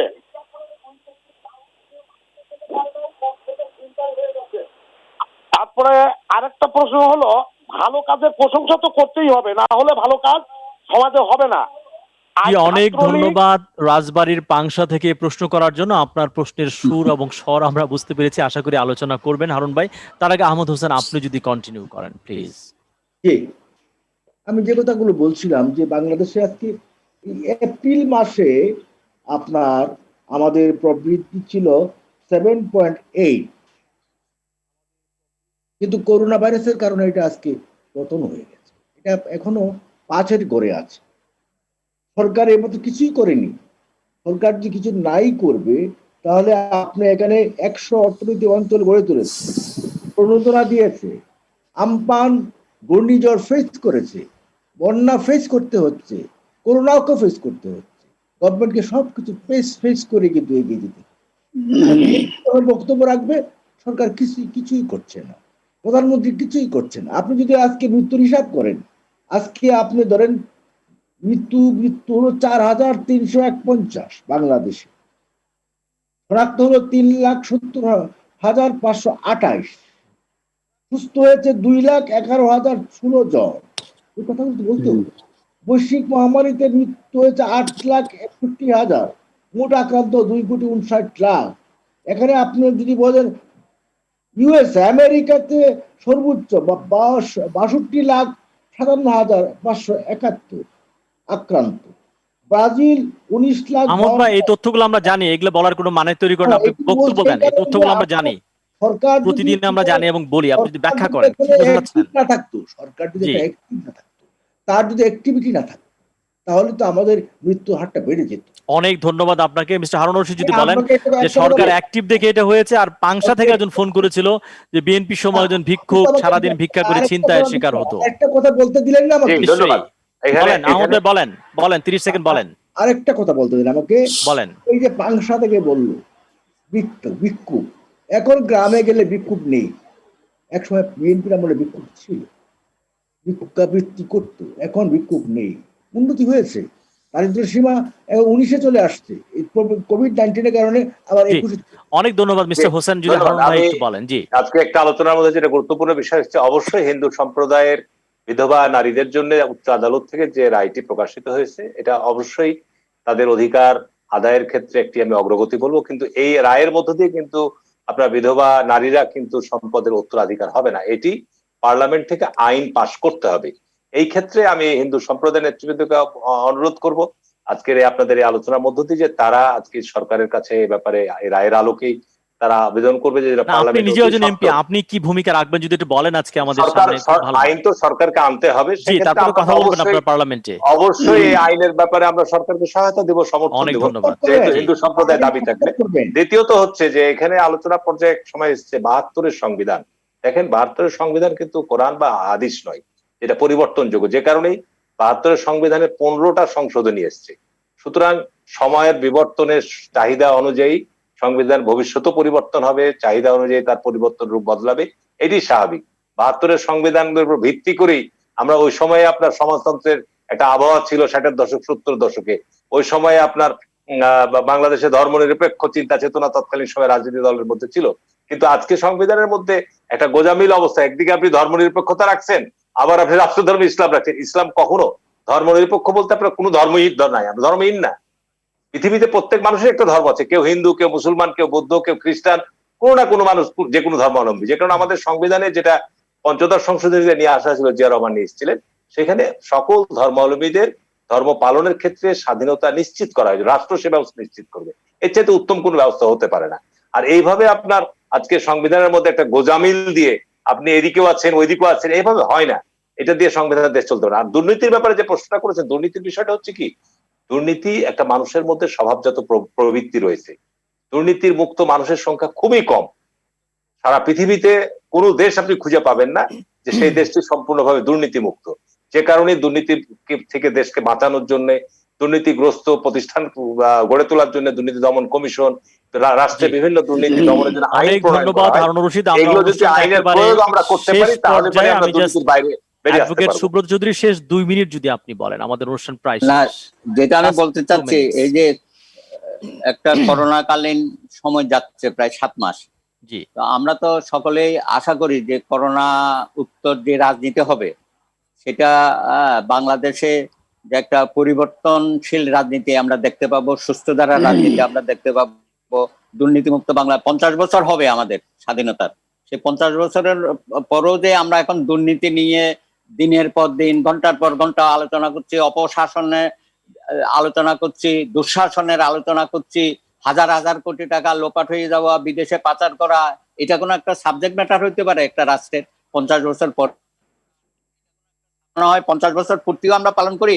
আসুন আমরা নতুন উদ্যমে মুক্তিযুদ্ধের পরে যেভাবে চিন্তা করেছিলাম সকল মানুষকে একসাথে নিয়ে আমাদের দেশটাকে যাতে আমরা সঠিক ধারায় অগ্রসর করে নিয়ে যেতে পারি এবং দেশের সকল মানুষের সমভাবে সম্পদ বন্টনের যে নীতি আমরা মুক্তিযুদ্ধে অংশগ্রহণ করেছিলাম, সেই নীতিতে যদি আমরা ফিরে যেতে পারি, এখানে অবশ্যই আমরা যারা প্রবীণ হয়ে গেছি, তাদের দিয়ে বোধহয় আগামী দিনের রাজনীতির সাথে আমরা খাপ খাওয়াইতে পারবো না। তরুণ প্রজন্মকে এখানে নিয়ে আসতে হবে। দুর্ভাগ্য আমাদের কোন রাজনৈতিক দল তরুণদের হাতে রাজনীতি ছেড়ে দিতে চায় না। অনেক ধন্যবাদ আপনাকে, অনেক ধন্যবাদ। এটা কোটা সিস্টেম করে তারা রেখে দিয়েছে রাজনীতি। শহীদুল্লাহ সিকদার বলেন শেষ 2 মিনিটে আশাবাদ আছে কিনা বাংলাদেশ নিয়ে? ধন্যবাদ। অবশ্যই আশাবাদী হতে হবে, কারণ আমাদের তরুণ সমাজ কিন্তু সে কথাটাই বলছে যে আমরা দেখেন রাষ্ট্রের কোনো ধর্ম হতে পারে না, ধর্ম হলো মানুষের, নাগরিকের। সুতরাং নাগরিককে তার ধর্ম পালন করার অধিকার নিশ্চিত করবে নিরপেক্ষতার মাধ্যমে, সেটি হলো ধর্মনিরপেক্ষতা। এটিকে অন্যভাবে ব্যাখ্যা করলে চলবে না। ধর্মনিরপেক্ষতা হলো সবচেয়ে বড় ধর্ম পালনের অধিকার সংরক্ষণ করা, সেটি বঙ্গবন্ধু করেছিলেন, এটি আমাদেরকে করতে হবে। আর যেটি বলা হচ্ছে যে 60-এর দশকে সমাজতন্ত্র ছিল, সমাজতন্ত্র মানে হলো যে এই যে অর্থনৈতিক উন্নয়ন হচ্ছে, যদি আমরা গরিব সাধারণ মানুষের শোষণ থেকে তাদেরকে রক্ষা করে তাদের মাঝে সম্পদের সুষম বন্টন না করি, তাহলে আমাদের প্রবৃদ্ধি বা পার ক্যাপিটা ইনকাম এটি সাধারণ মানুষের কোনো কল্যাণ বয়ে নিয়ে আসবে না। সুতরাং এখানে সাম্যের কথাটি, শোষণ মুক্তির কথাটি, সমাজতন্ত্রের কথাটি কিন্তু আজকের দিনে খুবই বেশি জরুরি। অনেক ধন্যবাদ ডাক্তার সিকদার আপনাকে, অনেক ধন্যবাদ। 72-এ সংবিধানে এনেছিলেন। অনেক ধন্যবাদ। কাজী ফিরোজ রশিদ যদি বলেন শেষ। ধন্যবাদ। এই সংবিধানের সব থেকে আধুনিক যে এটা আনা হয়েছে সেটা হচ্ছে যে ইসলাম রাষ্ট্রীয় ধর্ম। 90% মানুষ যে দেশে মুসলমান, তাদের একটা ধর্মীয় অনুভূতি থাকবে, চেতনা থাকবে, পরিচয় থাকবে মুসলমানদের, সেটা রাষ্ট্রীয় ধর্ম ইসলাম। তার অর্থ এই নয় যে অন্য কোনো ধর্ম থাকতে পারবে না। রাষ্ট্র সবার সবার রাষ্ট্র, সবাই এখানে ফ্রিডম ভোগ করবে, কিন্তু ধর্ম তো রাষ্ট্র ধর্ম ইসলাম, কারণ 90% মানুষ যে দেশে মুসলমান সেখানে রাষ্ট্র তাদের একটা ধর্ম থাকতে হবে। আপনি দেখেন ভারতে অভিষিত চলতেছে সবকিছু, তবে একটা হিন্দু রাষ্ট্র আছে, আমরা তো মুসলিম রাষ্ট্র বলি নাই, আমরা বলছি রাষ্ট্র ধর্ম ইসলাম, ইসলাম রিপাবলিক অফ বাংলাদেশ বললেই। আরেকটি কথা যে আমাদের এখন সবাই খুব আশাবাদী দেখালেন, কিন্তু আমি খুব বেশি একটা আশা দেখি না। করোনার মধ্যেও যে ধরনের ঘরের মধ্যে থেকে বাক বিতরণটা চলতেছে একে অপরের বিরুদ্ধে, এই যে অগস্ট মাস একে অপরের বিরুদ্ধে যেভাবে চলতেছে, তাতে আমাদের রাজনীতির প্রধান ছিল যে ধৈর্য, সহনশীলতা এবং একে অপরের প্রতি শ্রদ্ধাশীল হওয়া। কিন্তু আমাদের মধ্যে এতটা অসহযোগিতা, খুব বেশি আশাবাদী আপনি দেখতে পাচ্ছেন। আহমদ হোসেন যদি একটু বলেন যে, ফিরোজ ভাই সময় শেষ, আহমদ হোসেন যদি বলেন যে ফিরোজ ভাই খুব বেশি আশা দেখতে পাচ্ছে না আসলে, করোনা চলে গেলেই যে খুব ভালো রাজনীতি হবে, আমি এখানে সহনশীল, দুর্নীতিমুক্ত সেরকম আশা তিনি দেখছেন না। পজিটিভ বক্তব্য দিয়েছেন। তিনি করোনার পরে আশা করছেন মুক্তিযুদ্ধের পরে আমরা যেভাবে যাত্রা শুরু করেছিলাম সেভাবে শুরু করি, তাহলে তো মুক্তিযুদ্ধের চেতনায় ফিরে যেতে হবে। মুক্তিযুদ্ধের পরে তো আমার সেখানে জামাত ছিল না, তাহলে সকলকে সাথে নিয়ে আমি কিভাবে চলবো? জামাত কি কোথায় রাখবে? সেই জন্য তো আমি বলেছিলাম যে বিএনপিকে জামাত কুইট করতে হবে, তাহলে সকলকে সাথে নিয়ে চলা যাওয়ার একটা পরিবেশ তৈরি হতে পারে। সেক্ষেত্রে বিএনপিকে ক্লিয়ার হতে হবে, পরিষ্কার হতে হবে।